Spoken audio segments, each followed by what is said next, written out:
Definitely a good morning, afternoon, and evening. I know that we have attendees crossing multiple time zones, and as you can see, I'm based in London where it's already dark, I'm afraid. I'm Trisha Rassett, and it's an honor to be the moderator for today's panel discussion. For a brief intro, I attended ERC and graduated back in 2009, majored in management science with a minor in international studies.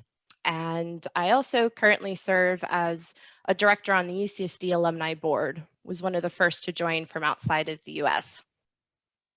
So we've got a few different things to cover today. We'll introduce the panel shortly, but we've got an overview of our international community at UCSD. We'll then jump into the panel discussion, and I'll make sure to leave time for different questions and whatnot from the audience. But just for a little bit more as to a backdrop for today's discussion, international students have been I guess a bit of a minority population at UCSD historically. I think it was something like 3% when I attended, but in recent years, this has massively, massively grown. And we'll share a bit some stats on this growth a little bit later on to show you that journey that UCSD has been on. A part of our discussion today, we're going to look into how we can create a bit more of an inclusive experience for these international students while they're on campus and studying at UCSD. But most of the focus will actually be on how we then continue to engage with our international community post UCSD life and when they're alumni. It's important to note that this international community isn't just limited to previous international students when they return home.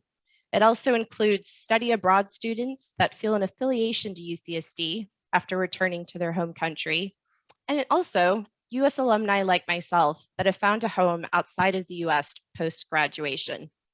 Today, we'll look at how to keep these groups engaged and tap into them to give UCSD a strong, diverse, and global perspective.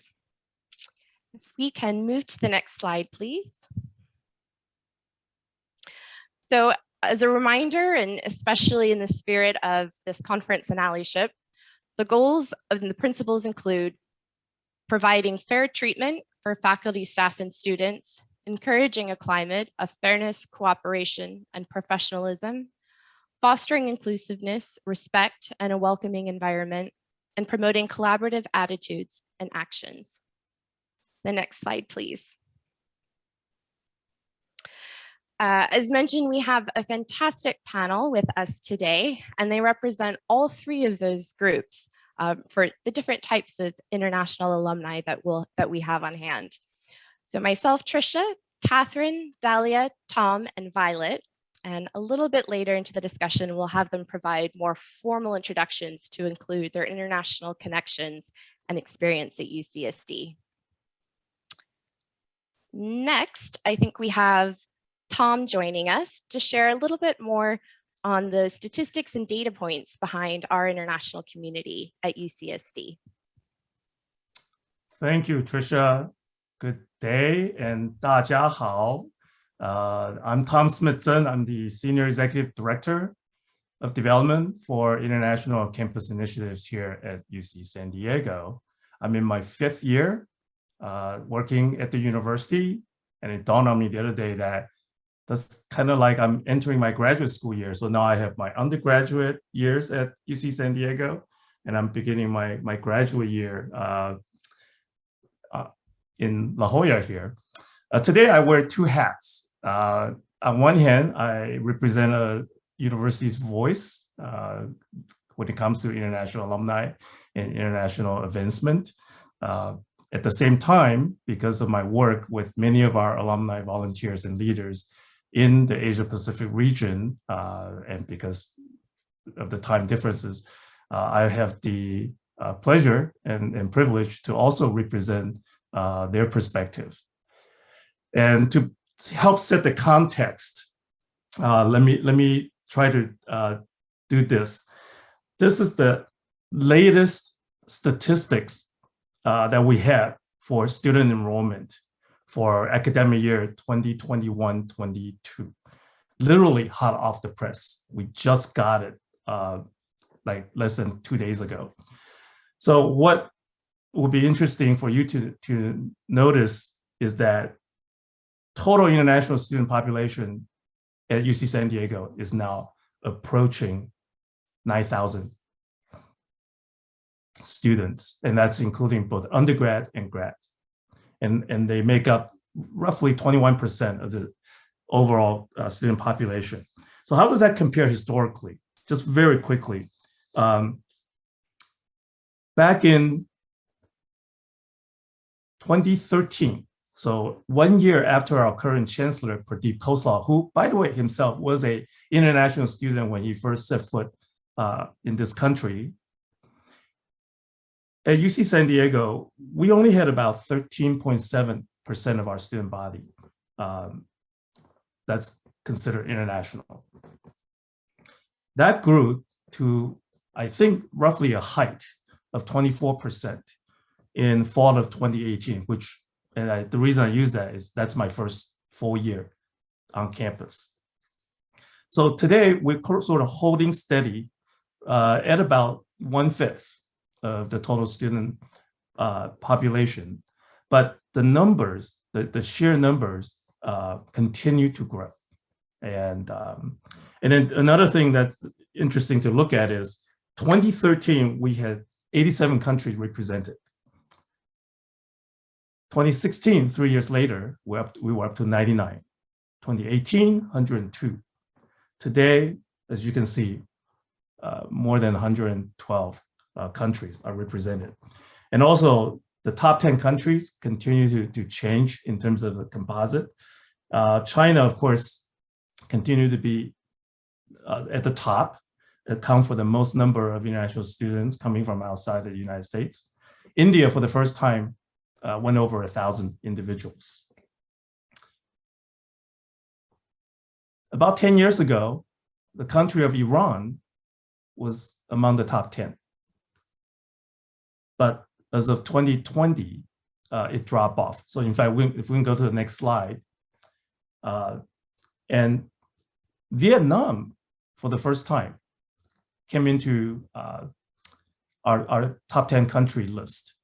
And in part, it's because of a conscious effort on the part of Jacobs School of Engineering in a collaborative effort to enroll more students from Vietnam.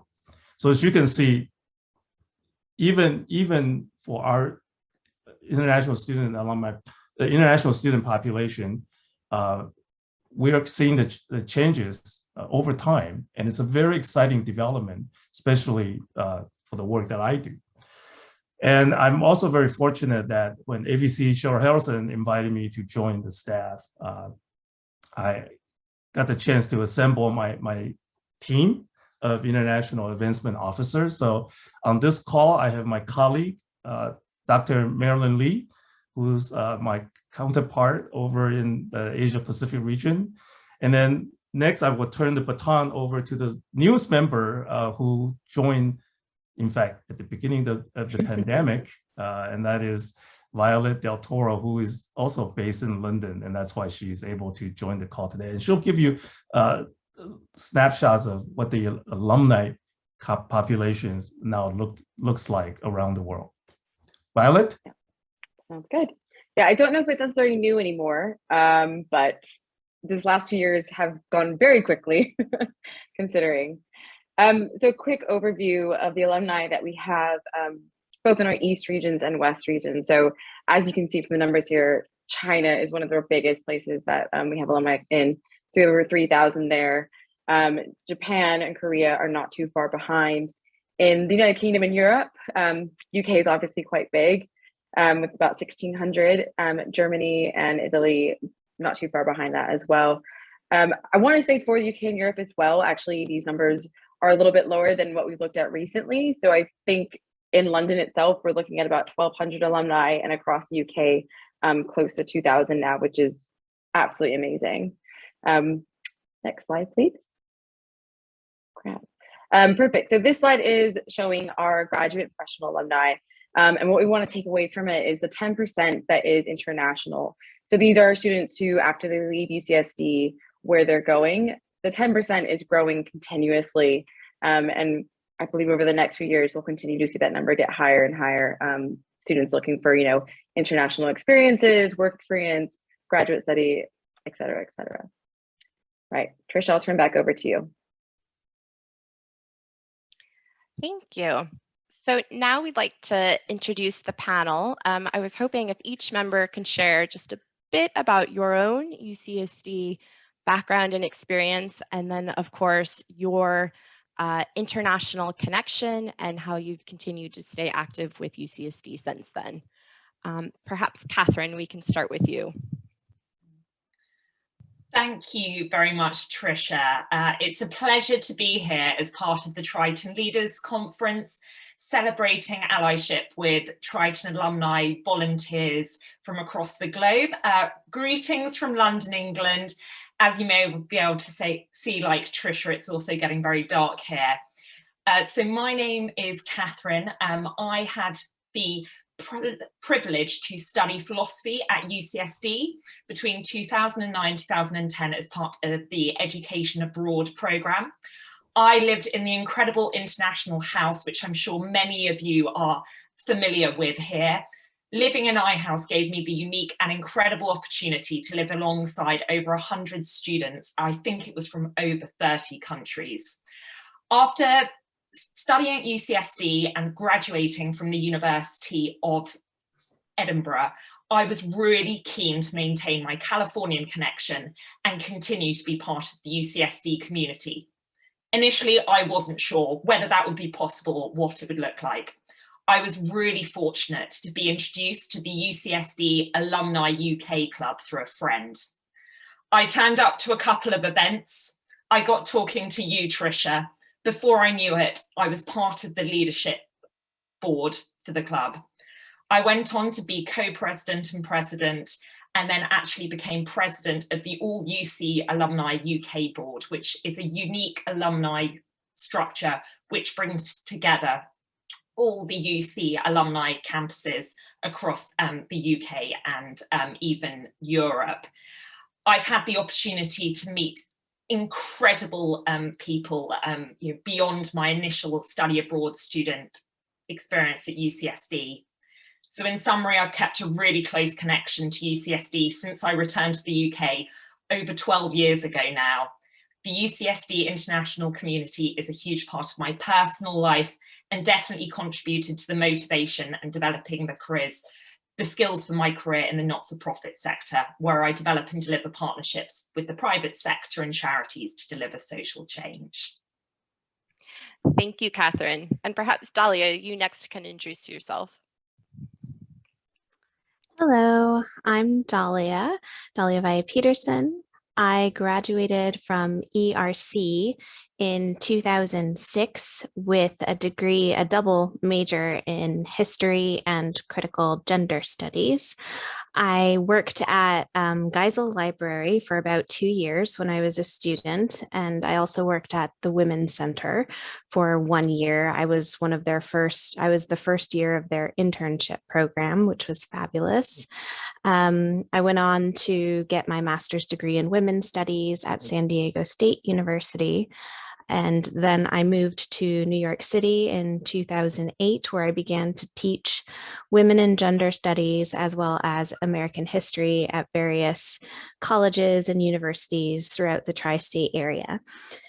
I moved to Scotland in 2018 after I met my now husband. And I began working here. And after we got married, I started working various jobs in Edinburgh, kind of doing like an exploration year in a way. I worked at the Edinburgh Fringe Festival, which was really cool. And I also worked at as a tutor, teaching English to Chinese students remotely.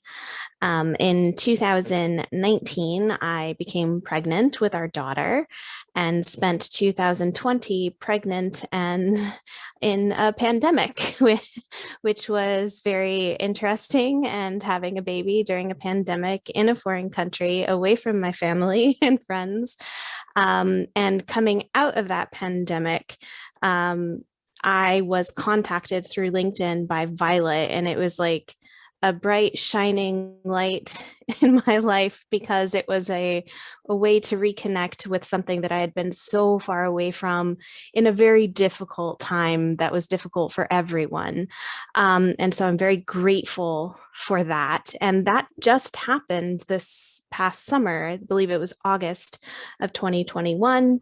I went to our first Edinburgh meetup, and it was just so exciting. And I was so happy to talk with people who knew what Freddy's and PB was, and who knew what I meant when I said ERC or Camp Snoopy. And it was just, and it had been a long time since I'd been around people who knew that, because in New York, I was not very involved with the alumni community. I went to one event, but they were kind of scattered.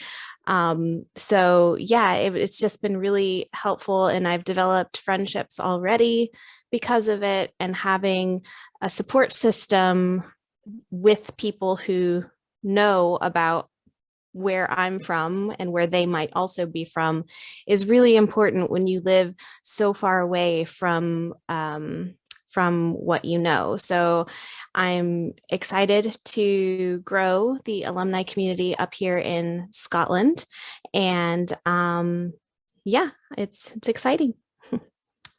Thank you, Dahlia. And I think it's a great thing to point out, actually, about alumni outside of the US. I mean, typically we form really, really strong connections. There is kind of that expat piece, but I found all of the clubs that in Shanghai, where I visited some of the alumni, and in Europe, there's always just such a strong bond. Violet, I know you gave a mini intro, but perhaps you can share a little bit more as well about your connection and experience with the UC system. Absolutely. So sadly, I am not a graduate of UCSD. I'm actually a UCR Highlander, but I was delighted to join the UCSD family in March 2020, where I've been serving as a Director of Development and Community Engagement covering Europe, having the privilege to reach out to people like Dahlia and alumni across the EU, reconnecting them, getting them involved with the campus, and just growing our fantastic community out here. I first moved to London in 2011 as part of a study abroad program, returned in 2013 to do a master's at King's College London, and have called it home ever since. It's just such a privilege to be able to connect my two lives, both UC California and also UK London, and seeing where, you know, very different people that grow up in very different ways, how they can connect and collaborate. So I've really enjoyed it. Yeah. Thank you. And last but certainly not least, Tom, we'd love if you can share a little bit more about especially your international connection. Thank you, Trisha. When you mentioned Shanghai, that reminded me that's how and when we first met, which, you know, I can't believe it's almost 4 years ago now. I'm a quasi-international student, so to speak. I was born and raised in Taiwan, but moved to the United States in 1979 at age 14. So as you can imagine, when I went to college, really, I was still more, you know, sort of fresh off the boat than some kid who had grown in, have been grown and raised in the United States. And so for a long time, however, I kind of suppressed that international background. I was very focusing on my my engineering studies, trying to assimilate. You know, my dad always said, we're now the Americans, citizens, so we celebrate Thanksgiving and things like that. But in 1994, I had an opportunity to switch career, and I decided to take a job. I was working for my alma mater, Cornell University, but I decided to take a job in international development, meaning alumni affairs and fundraising, because I had thought that, you know, wouldn't it be great to be able to tap as much of my personal background for professional purpose. You know, I was bicultural or multicultural. I was fluent in Chinese. All these things that I sort of put aside because they had little, I thought, to do with engineering, could really all come back in this new context professionally. And so I've been working in the international arena in higher education from a US perspective since 1994, and certainly enjoy it. I'm one of those crazy people that love getting on the airplanes, you know, and I love going to new places, and certainly going to places I've been before and meeting the friends that I've made throughout my entire career. And so I hope is with that, I can bring my personal experience as well as my professional experience to bear today. Thank you, Tom. No, all of you have fantastic stories and experiences that I know everyone is intrigued to hear more about. Actually, a little more on my background, just why I think I can say I'm a bit international. As a child, I actually lived 5 years in Europe, and then at UCSD studied abroad twice, both in Spain and Germany, and lived in iHouse. So tried to make the most, and very much lived up, I think, to what many ERC students do.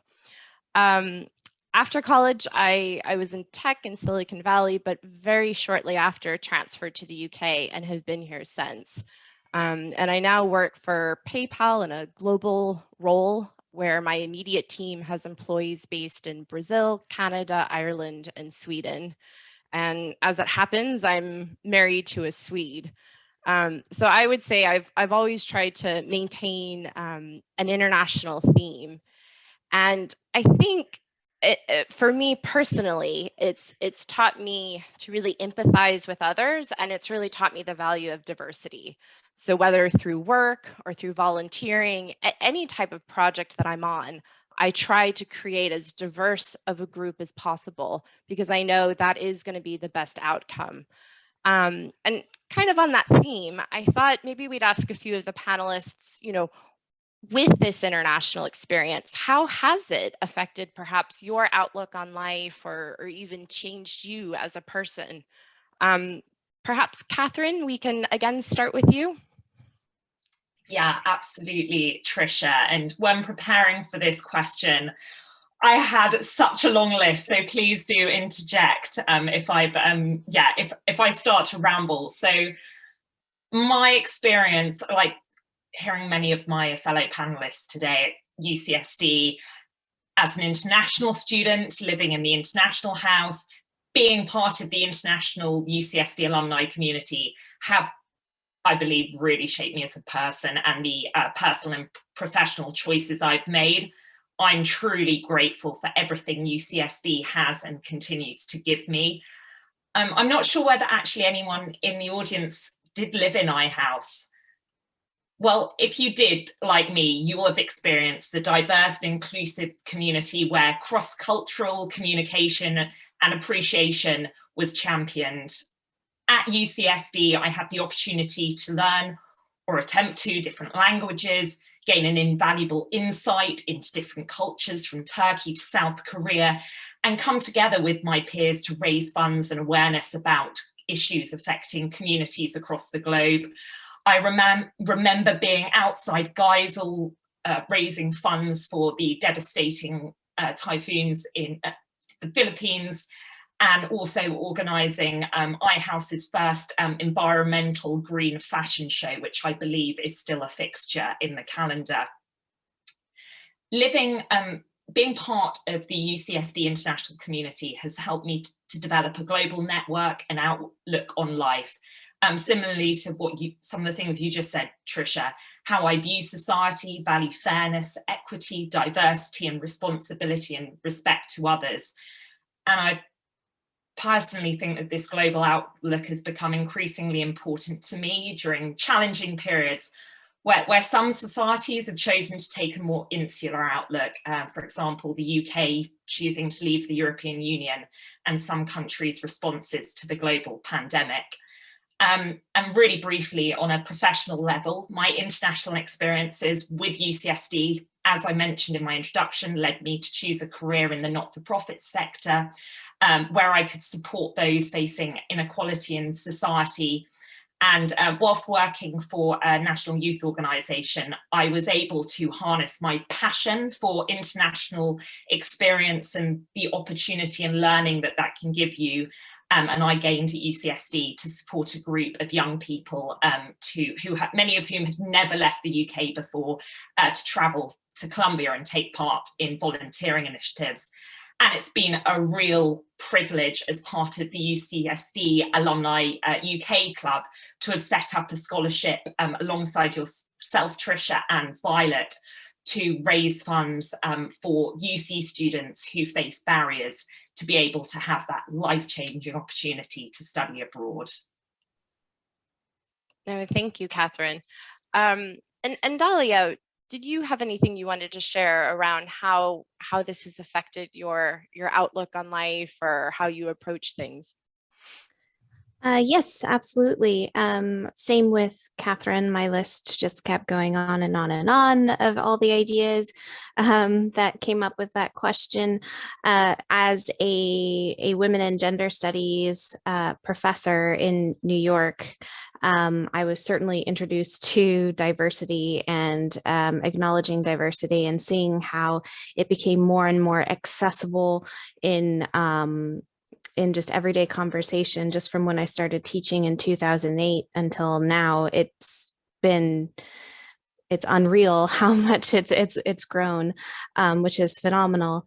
But moving here has been a big change for me culturally. It wasn't something I was anticipating to be so different, because it is an English speaking country. And so language has actually been a bit of a barrier, even though they speak English in Scotland. They speak Scottish.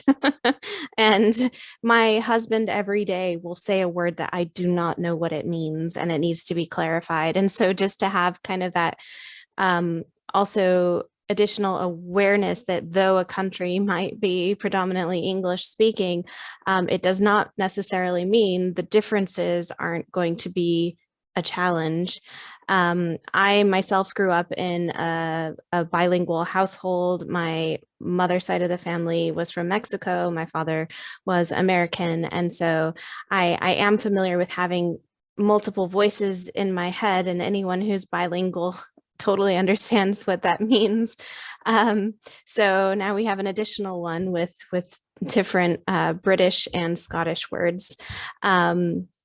But it's also just phenomenal, the amount of culture here that never made it to the US. Comedians, music, movies, television programs, I had no idea how expansive it would be here in the UK. And so if it's like that in the UK, it's like that everywhere. And it's just really provided an entirely new appreciation for just popular culture, things that just make me happy and make people happy.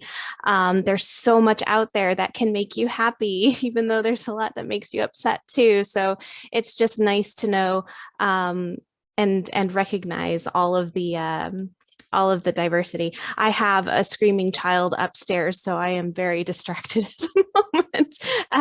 But yes, it's been a wonderful experience. No worries at all. I can relate. I have a toddler next door that I hear as well. On that, I guess kind of on that note, I saw in the chat there was a question around, would we have any other international alumni coming, maybe from other continents? And as you can imagine, with the time that it is right now, we had hoped to have maybe some of our alumni in Asia, but it's currently, I don't even know, 3-4 in the morning for them. And so obviously, with the timing of this call, we had to focus on a certain part of the world. But I think it's actually a good question in the sense that a lot of what we historically do at UCSD tends to be at very good US-based times and sometimes isn't as amenable to those in other parts of the world. And kind of playing on the theme of allyship, I'd love to kind of ask to the panel, what do you think those at UCSD could do to perhaps kind of be better connected with alumni living abroad and those in various time zones and those that don't have the same access to the campus as some of our other alumni? Perhaps Tom, we can start with you. Thank you, Trisha. One of the first things we had to do at the beginning of the pandemic was to realize that there was a travel ban, as UC, University of California, system-wide travel ban on non-essential travel. So immediately we were grounded and we couldn't do the kind of things that we were accustomed in doing for decades in terms of how we serve our international constituencies. So, no admission recruitment abroad, certainly no alumni activities, and never mind about fundraising, everything ground to a halt. But at the same time, luckily, we got this thing called Zoom, and all of a sudden, we figure out a way to pivot.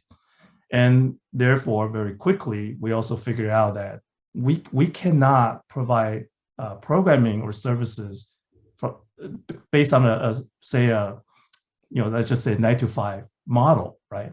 Because we really have to be mindful of when people are going to be available, and half the world is practically a day ahead of us. And so we found ourselves, Marilyn and I and others, found ourselves doing things at 5, 6 p.m. California time. And, we never had to do that. And yet here we are. So I think that opened up our minds and the possibilities, and it allows us to help educate our colleagues across campus and, in fact, throughout the UC system, how we can serve our constituency different, better. And as much as, it saddens us to think that we may still not be able to hop on a plane and go see you folks out there in person, the connection, if you will, the linkage doesn't break, right? It's like what Trisha said in the chat, once a Triton, always a Triton, and we figure out a way to keep these connections not only alive, but thriving. And I think that has been the one big takeaway from the past 2 years. No, I agree. I actually think the pandemic and more people working and doing things virtually has actually helped bring together some of our global populations, and just gets people thinking differently. Our UCSD board meetings completely changed, and I've actually been able to be more involved in the last 2 years than I had been before when everything was solely in person. On the other end of the spectrum, I'd actually love, so for one of our alums living abroad, to hear, what have you seen either work, within our alumni group or maybe in other avenues?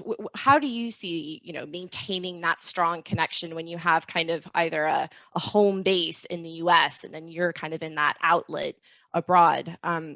Dalia, would turn it over to you. What do you have any guidance or things that you've seen there?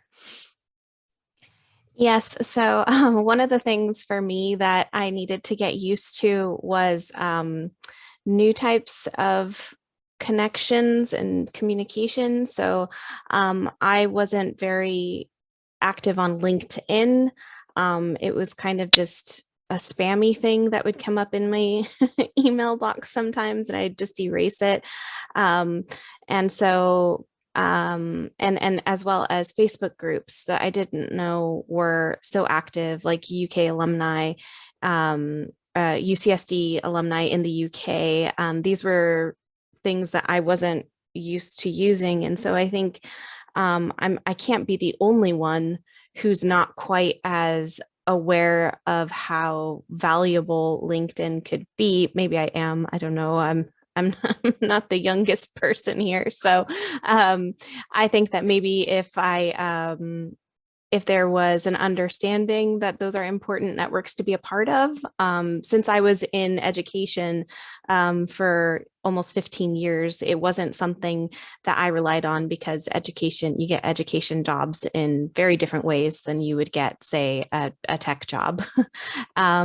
So maybe just somehow imparting that onto others, and also just doing kind of like the groundwork that Violet had done and that a lot of us over here in Scotland had done for UC alumni, is we just kind of like look around LinkedIn and look for people who went to UCSD at some point and then reach out to them. So it does require a little bit more of kind of like a grassroots approach at this point, in case someone is like me and not on like LinkedIn quite as much, or not on Facebook groups and things like that. No, thank you. And Catherine, did you have anything you wanted to add on for this question? Yeah, just really briefly. Firstly, Tom, it's my preference, like you, is for that in-person connection, but it's fantastic to hear that UCSD will be leveraging what you've learned over the last 2 years about increasing the scope of this global community. I've personally, I think, met more UCSD alumni and felt more connected, slightly bizarrely, over the last 2 years. I think just, Trisha, my final point on this question was just to really acknowledge to UCSD and thank them for including EAP students as part of the international alumni community. You know, I technically, out of my nearly 34 years, have only spent 1 year in California, but it's a huge part of who I am. And I'm incredibly passionate and grateful for it. And I'm really glad to see that UCSD now counts EAP students as international alumni, and would really hope that continues. Yeah, and I think that's a great point. That was probably one of my biggest surprises in London, where more than half of our UCSD chapter was actually people from around the world that had studied abroad through EAP at UCSD, ended up in a global career, ended up in London, and then they still felt that strong affinity to UCSD and wanted to keep the connections. And I think some of our most engaged volunteers have actually been essentially post EAP. And so it's a great group for us to stay strongly connected with. And kind of, so moving into I guess another theme. So actually this whole panel here have all played tremendous roles and taken on leadership in growing the international alumni groups across a variety of countries. I would love if each of you can share actually just a little bit as to kind of your part in that journey and what you're personally doing to help grow the international alumni group. We might actually start with you, Tom, so you can share a little bit first from the campus perspective, and then we'll jump into some of the volunteer aspects. Sure, Trisha, thank you. In fact, I was thinking about giving an example. So let me start with that. Let's face it, having a chancellor, a campus leader who was himself an international student, and therefore continue to be very active internationally. He sits on boards and whatnot outside of the United States, means that we have great opportunities to showcase him around the world. And I often like to say to alumni, volunteers, and leaders, and not just in the UC San Diego context, but in all my previous jobs as well, I said, everybody wants the president or the chancellor from their alma maters to come visit. But we have to provide a context. We have to provide a compelling reason. So it's sort of a chicken and egg, right? I mean, it's easy to make that request, but I have to make sure his or her time is well spent. And so my charge, in fact, to the volunteers is, when you can get the Triton community in your country or in your city organized up, then that will make it easier for Violet, Marilyn, and I to make the case to our boss, to AVC Harrelson. And then she will, I'm sure, be more than happy to make the case in front of the chancellor. And Chancellor, let me give you an example. While it's pre-pandemic, I just want to use it to show how committed he is to our international communities and our alumni populations out there. We found out that one time in, I think, 2019, he was going back to India for a board meeting. Now, keep in mind, his mother is still living and lives in India, so he always takes time, trips like that, to visit family. We also had a reason for him to make a stop in Hong Kong. And, you know, from here, you can either go by way of Europe or by way of Asia to India.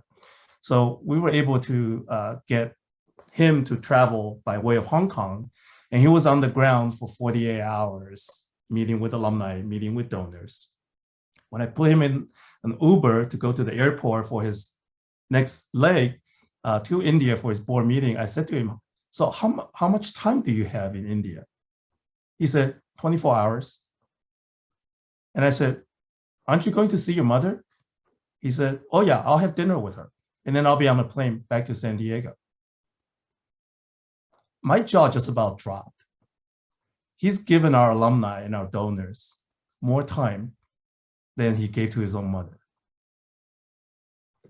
Now, I hope I'm not telling the story out of turn, but I really think when our leader does something like that, he gets it, he understands. And, you know, we're lucky that we have allies like him who cares deeply about UC San Diego, in particular in this international context. And that makes my jobs that much easier and more fun and rewarding. So, and then just to, you know, share a little bit more personal experience, as a staff, I had the pleasure back in the early days of my career of starting the Cornell Club of the Netherlands. I made a 7-hour layover in Amsterdam and helped a small group of alums coalesce. And so I got the credit for having started this alumni group in Europe.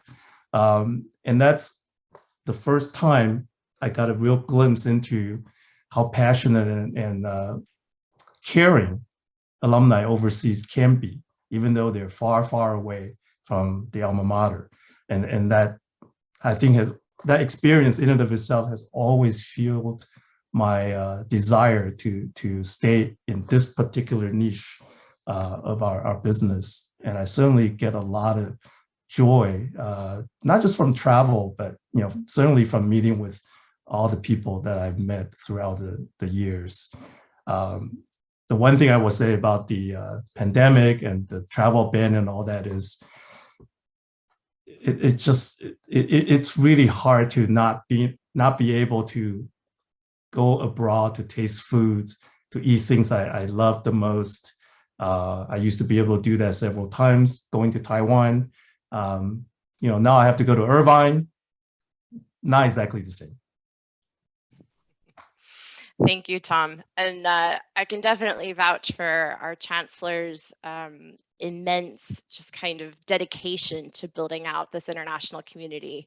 On one of those trips, he made a point to make a stopover in the UK, and we were able to quickly pull together a dinner with many of the alumni in the surrounding area. And it was fantastic to get time with the chancellor here in London. So it's been great to see him do this, while he's been able to travel. I know that Catherine and I both mentioned that we've been heavily involved for, I guess, at least the last 10 years with the UCSD Alumni Chapter in London, which is arguably, I guess, one of the more established international chapters.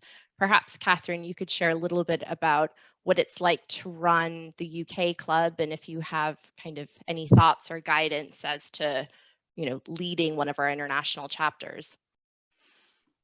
Yeah, absolutely, Trisha. Yeah, I think in some way, either being a co-leader or a club board member, it's almost been a decade that I've been part of the UCSD Alumni UK Club. And I was reflecting this afternoon on why I've done it for such a long time. I'd sort of get to the beginning of the year and think, okay, Catherine, it's your last year. But then I'd stay on. And I think the reasons are, firstly, the personal connections and that relationship building, both within the UCSD alumni community in and beyond London. You've really role modelled that behaviour, Trisha, from, I think, when you were encouraging me to volunteer, taking me for a really lovely cup of tea to hear more about my experiences of UCSD, to also keeping it really fun. You know, when people are giving their time to lead and volunteer, you know, it needs to be invigorating and interesting. And that brings me to another point, that we've delivered a real diverse calendar of activities as part of the UCSD Alumni Club, from social events. So in real life, we did ping pong parties, to in the virtual, we did cocktail making classes, to the professional. We had one of our alumni who's a professional coach, the fantastic Laurie Shook, did a brilliant talk on what the new normal looks like emerging out of the pandemic, which our community found really valuable, and also educational. We've had in-person professors who are visiting London give talks, and we've created global speaker series with subject matter experts from UCSD in the virtual sphere. And also, you know, my experience with being a Triton leader in London has been that it's been really impact driven. So actually hearing from the campus what the global alumni international community looks like and how we're contributing to that, and also the difference that student scholarships are making as well. And I think that's really contributed to a very rich experience as an international alumni. Yeah, and I think one thing I'd add is, you know, we always heard of, you know, the huge events that happen, especially in California. You know, I think Orange County has a massive alumni group, and their events might have hundreds of people. And obviously with our international groups, especially in Europe, they can be much smaller. But I think UCSD has been great with, you know, certain levels of funding and different administrative support. And so I will say that it's been fantastic to get, you know, just certain support, so that, you know, with maybe only a few volunteers, we've been able to still maintain active clubs and, you know, and still have a presence. Because, you know, also, as you can imagine, we have a lot of people that might only come to our city for a few years and then move back to the US. And so sometimes it is harder to maintain leadership with volunteers in that capacity. And I guess kind of on that, so you know, Scotland is actually arguably one of our newest chapters. We, for a while, weren't sure if we had alumni there, and then we started to hear of some, and then now there's kind of a bit of a group forming. Violet, I know in your current role with UCSD, you helped to kind of kickstart that, and so maybe you can share a little bit and then pass the baton to Dahlia, who's also playing an active role. Yeah, definitely. So as Dahlia kind of mentioned earlier, a lot of what I've done is sort of LinkedIn sleuthing, or basically LinkedIn stalking, trying to find people that had gone to UCSD and now live in Scotland or the nearby areas.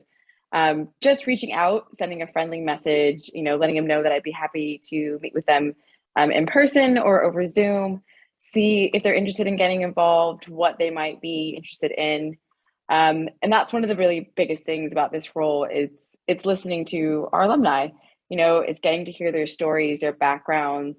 What do they want out of their international community? What are their needs? What are their interests?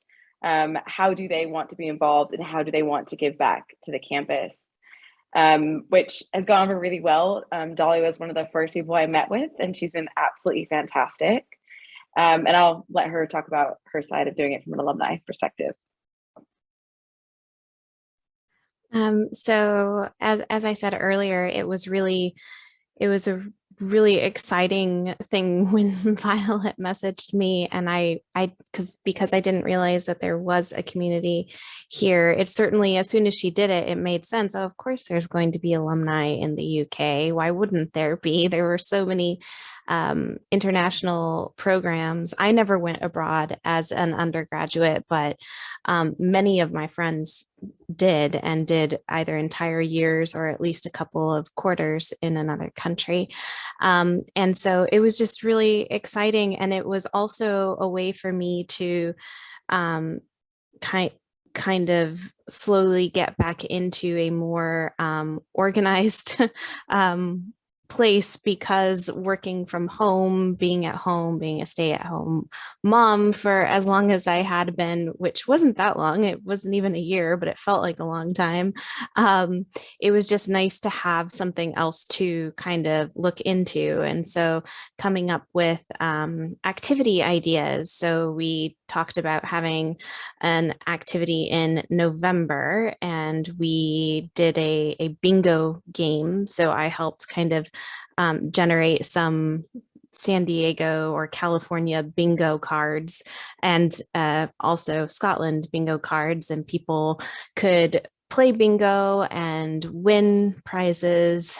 And it was just really fun. And it was nice to meet other people who had the experience of being from California or having lived in California for a long time and then living in Edinburgh.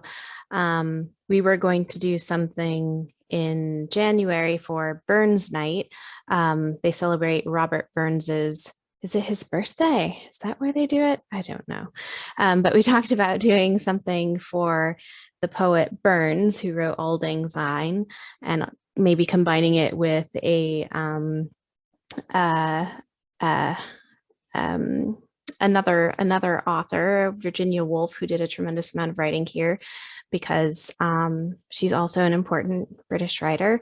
So we just do kind of a little back and forth testing what we'd like to do. And each event so far has brought out new people. I mean, there's only been 2 so far, but each event has brought new people into the mix, and they become involved and want to be involved as well. And so, yeah, it's been really fun. And now we're planning on hopefully doing a pub quiz in March somewhere in Edinburgh. And we're on email communicating and talking about what we might do with that.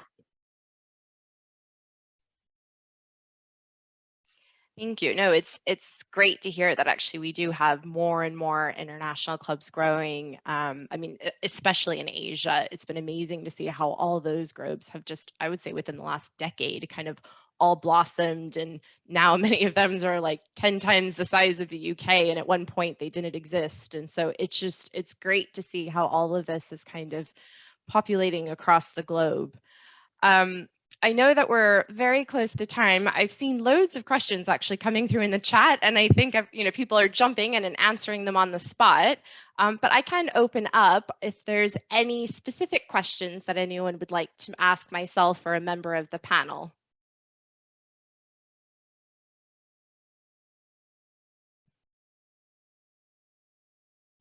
No? Perfect. Well, that means we either did it really well or you can always also send us questions, via LinkedIn or Triton's Connect, actually, probably the better platform to do it. I know all of us are very happy to have a chat and to, share any of our experiences or guidance further. But very much want to thank UCSD for putting this on and for supporting us. Absolutely want to thank the amazing panel and especially our volunteers who dedicate so much time, and it's just amazing to see how you've been able to keep such a strong relationship with UCSD many, many years after leaving the La Jolla beaches. But thank you everyone for joining us in this breakout.